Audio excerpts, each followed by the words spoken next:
What's up, YouTubers? This is your boy, Big Metro Fan 12, coming to you with another video game review.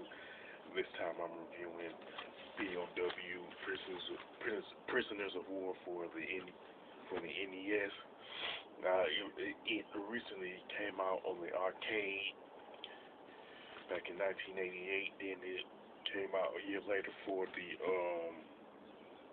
NES, and it's pretty much a military themed beat 'em up where you play as a unnamed military prisoner who breaks out of his cell, has to fight through the enemy base and take out the enemy's boss and escape. Now, the only difference between the NES version and the arcade version is that the arcade version is a two-player co-op, and the NES is the one-player game. Now you can use like punches and kicks throughout the course of the games, along with the jump kick. But if you happen to take out an enemy with a assault rifle, you can grab a gun and use it. You can shoot with the A button and use the butt of the gun against the enemy by pressing the B button, but it has like a limited amount of ammo, and the other weapons that you can use are grenades, knives, and the brass knuckle.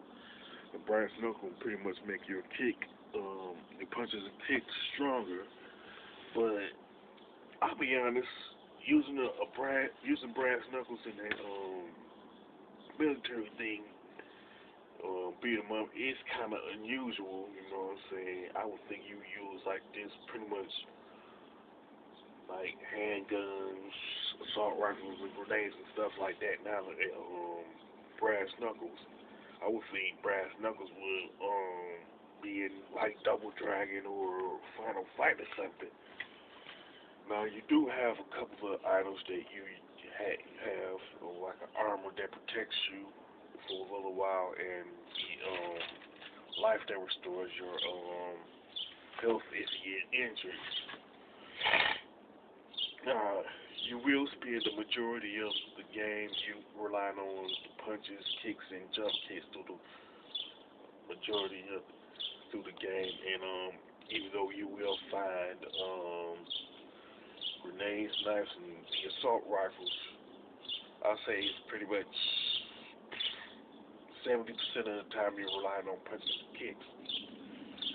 And of course, yeah, POW Prisoners of War has 6 stages in it, which of course has a boss at the end of each stage.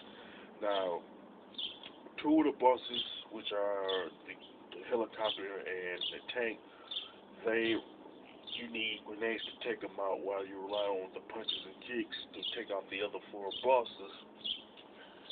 And the regular enemies consist of different colored suits. Enemies that wear different colored suits, like green colored enemies, the tan colored suits that the enemies wear and stuff.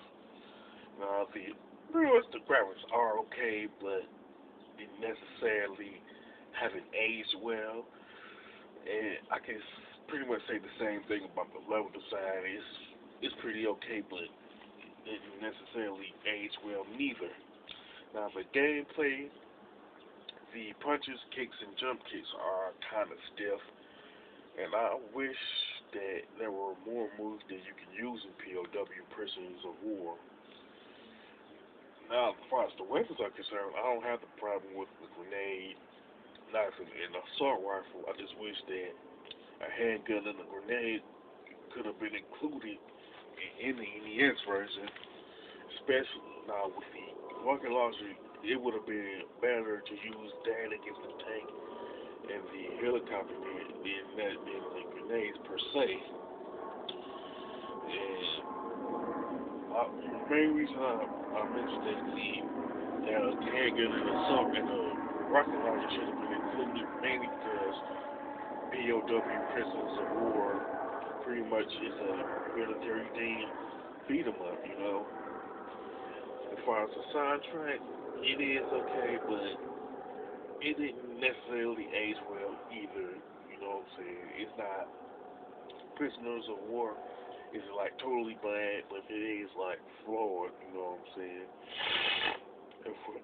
And I excuse me, and for some reason, the NES port of POW Prisoners of War is a one-player game. I don't know why NES, no, not NES, but SNK chose to go to the route, but it's no different than the NES version of Double Dragon, where it's a one-player game. To me, it should have been a two-player co-op like the arcade counterpart. You know what I'm saying? This, some might consider that a minor nitpick, but hey, if it was a two-player co-op game in the arcade, it should have been two-player co-op in the NES version. To be fair, POW Prisoners of War is a pretty decent game. It's pretty much playable. It's just that it has the flaws in it. You know what I'm saying? But I would honestly recommend this to retro gamers, fans of the beat 'em up genre, and YouTubers who do let's plays on their channel and stuff. You know, so as far as the score, I would definitely give it a 7 out of 10. It's not bad, it just got flaws in it, you know what I'm saying? With that being said, if you have POW or you like it, you can mention it in the comment section of the video. If you like my review of POW Prisoners of War, click the thumbs up button. Don't hesitate to share it and stuff like that.